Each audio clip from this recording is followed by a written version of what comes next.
Alright, so sorry about that, guys. I had to switch gears there. Had to go through all the stuff I pulled out of the enclosure looking for other tarantulas. And in the process of moving things around, I stopped the recording.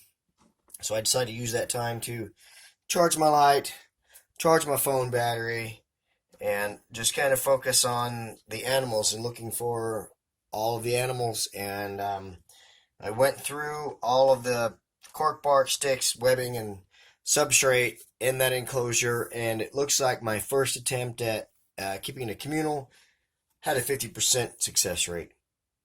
I only found two tarantulas, the two that you saw on the last video there, and I did not find any more. I did find 4 or 5 molts, but no other tarantulas. Of the two that I found, one of them's quite large and plump, and the other one is a bit smaller. So I'm thinking that the plump one probably ate the other ones or something along that lines. It was at least eating the majority of the food that I was putting in there. I know I was putting plenty of food in there, and I still just ended up with two. So I don't know. So there we go.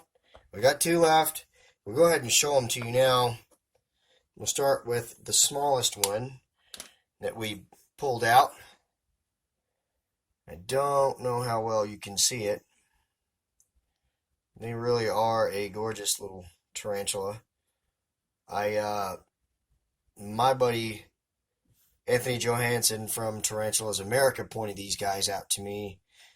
And then when I found out they were communal and they were dwarves, I thought, no way, I've got to try. So at that last expo I was at, they had some for sale, and the kid that was running the stand that I bought these from actually was not aware that these guys were communal, and it blew his mind. So I taught the guy something. So anyway, we're going to go ahead and attempt to put them in here, and I'll show you the enclosure real quick before we put them in.